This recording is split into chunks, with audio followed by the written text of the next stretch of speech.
Hey guys, what's going on? BMcG here, and today we have a video on my favorite champ in the game, THRASHER. So, if you guys are not new to the channel and you've been around for a couple years now, you guys might know that THRASHER is my all-time favorite champion, and then Overseer is right below him.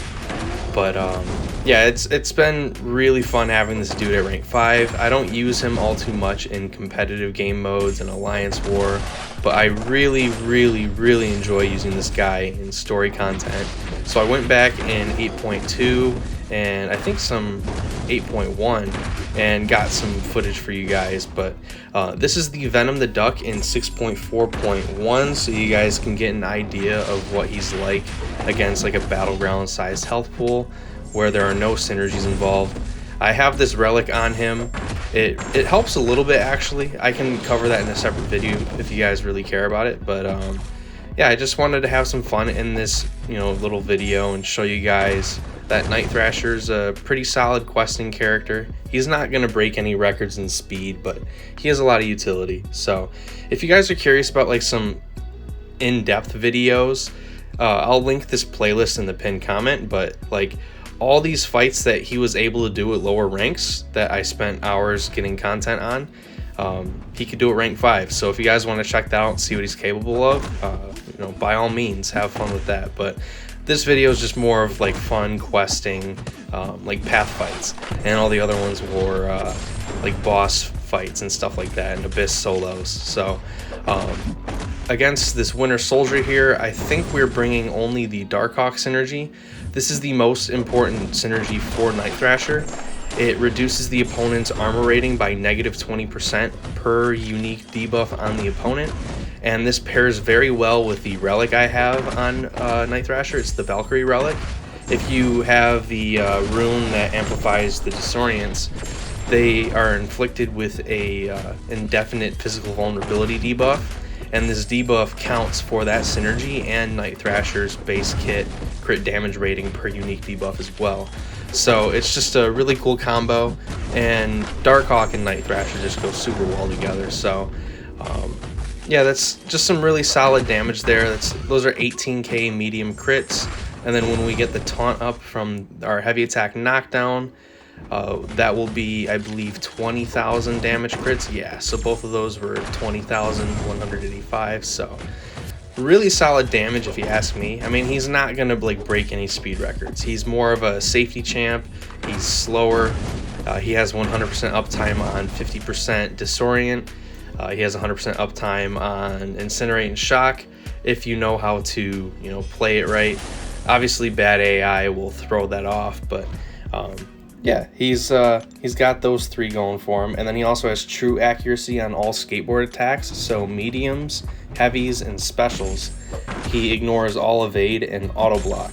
And then with the Darkhawk synergy, he essentially has true strike built in when he has those debuffs up, because he's reducing armor rating. He's not going to ignore energy and physical resistance, but he ignores the armor rating part. So it's a cool way to like try to give him like some kind of true strike for synergy, if that makes sense, because he already has the true accuracy. He's just ignoring armor rating. But I rambled on a little bit too long here. This Luke Cage has incinerate and shock vulnerability. So when the opponent is inflicted with either, I think you gain, was it 200% attack or something? You deal 200% more damage, something like that. And when you have both, it stacks. So those were 53,000 medium attacks. So he's really fun for fights like that. And I believe we only had the Darkhawk and Silver Surfer synergy there. The Silver Surfer synergy helps you deal extra burst damage on your skateboard attacks. Next up, we have America Chavez on these same nodes, the incinerate and shock vulnerability, and I believe we have a Hyperion afterwards too. I feel like this node was like built specifically for THRASHER to counter, because there's True Lies, but there's also incinerate and shock vulnerability. He could place both of them, and I believe he's one of the only champs who can place both of them. I don't know how many champions can place both that don't convert the debuffs into plasmas. So I don't know. I think it's pretty cool. And another cool thing about THRASHER having those actually 3 unique gadget debuffs is that I don't think there's any champ that is immune to all 3. So there could be a champion immune to 2 of them, but you could still get 1 of them up. So it allows him to build up his debuffs and ramp up, and yeah, it's a good time. Chavez gets a little bit scary now with her buff because she gains extra attack for each buff on us, and we're essentially supercharging her as we ramp up, but it's not a big deal. And then next up we have Hyperion, and this is just to show off Night Thrasher's taunt and how useful it actually is. With the mastery setup I run, Night Thrasher is actually really tanky. I run 3 out of 3 Inequity, and then I also run Despair. So the Inequity paired with the taunt gives us a nice attack rating decrease on the opponent, and then Despair with the 4 debuffs will pretty much mitigate most healing on the opponent. So he's just got a lot of utility that I like, and I'm not gonna lie and sit here and say he's like the most amazing champ in the game. I think he's a prime candidate for a value buff because you could pretty much just tweak some durations and maybe a couple values, and then he is an amazing champion again. He just needs to be modernized a bit, I think, and go like the Mr. Fantastic route where you increase debuff duration by 20% and then give a way to pause the debuffs for a couple seconds on like heavy knockdown, and he'd be good to go. Bada bing, bada boom. I'd be using him all over the place. The only reason I don't use him that much anymore is because he's just so stressful with how complex the game has gotten. The 12-second debuffs with no way to pause them, you can only refresh them. It's just kind of, it's a tight rotation, and you're constantly looping heavy attacks to keep them paused, or not keep them paused, keep them refreshed. But yeah, he's a prime candidate for a value buff in my opinion. And then this Black Widow fight here is to showcase that the guillotine synergy gives us the ability to bleed the opponent.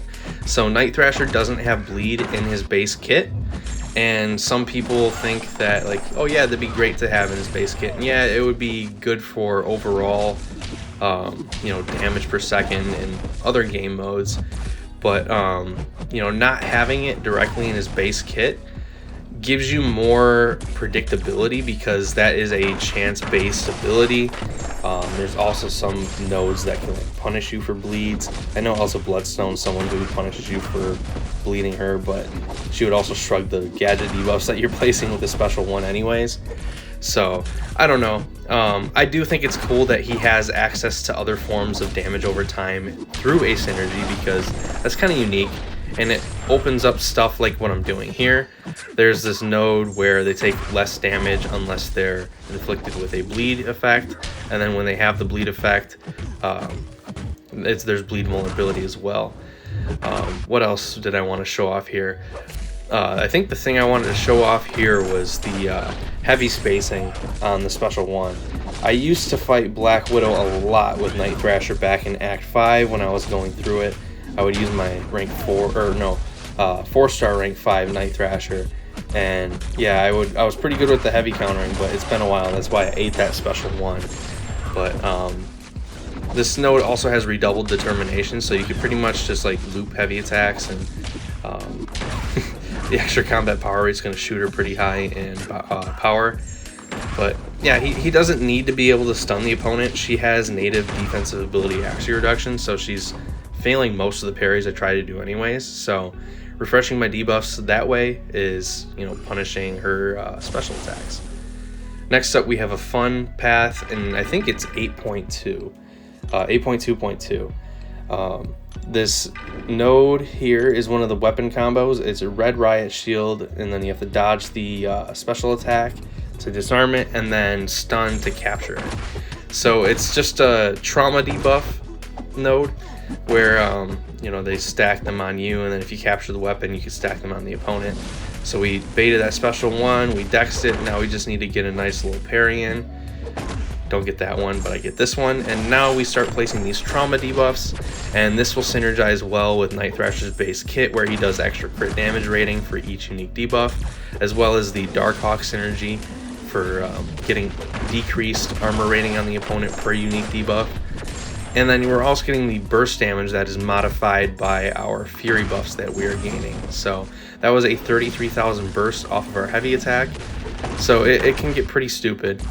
his kit is very open for like interpretation, I guess is what you can call it, and that allows him to be super flexible for questing stuff. So that was like some really cool damage there. And he like I said this to Mike, and he kind of laughed at me, but like Night Thrasher was very open where he interacts with non-personal effects and has ways to amplify his damage, as well as getting access to damage over time that's not native to his base kit through a synergy.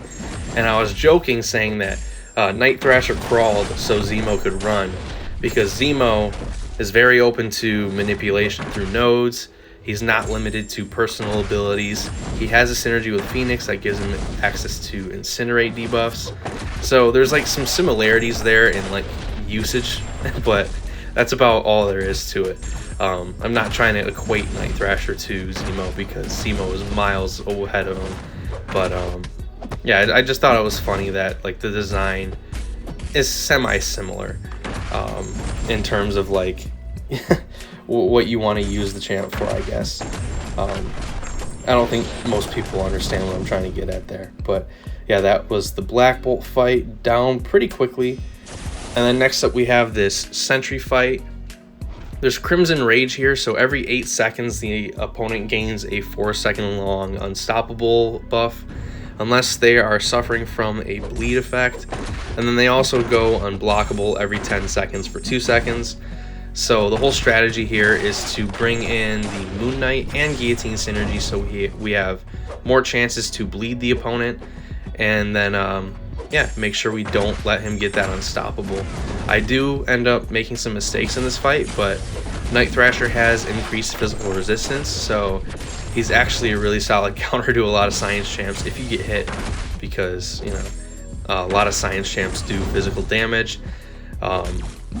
And then most basic attacks are physical damage. I mean, they'd be specified otherwise if they aren't, but he'll reduce some of that damage as well. So he's taking less chip damage. Right there, I screwed up. I charged my heavy. I didn't realize he was unstoppable. And yeah, but we get our heavy attack in right there. Now we're finally getting fury buffs. We were doing enough damage just based on the bleed vulnerability alone from this node that it really didn't matter. We dropped the special 2. I thought we were going to get a bleed and get lucky, but we didn't. Our debuffs fall off, and we just finished the fight with a full 5-hit combo into a special 1, and he's gone. So, not the prettiest fight, but, you know, that's an Act 8 fight, and we only lost 20% health due to getting hit. Granted, it's Sentry, and he has, like, no kit that is, like, threatening on defense. I think the last fight of this video is this Void. There's Cage Rattler, Escalating Assault, can't remember the other one, and I know there's Foresight. Oh, there's Protection as well. But every time you hit the opponent's block, there's a chance to passively stun them, and that chance increases based on your combo rating. And yeah, Night Thrasher's kind of fun here because I don't know, he's not he's not insanely good for it, but if you get like good a lot of the places I struggle with Night Thrasher are places that you can't get free parries. So using the Cage Rattler node where you just hit the opponent's block to gain a stun effect on them, that's like a good way to just get a heavy attack in like I just did there.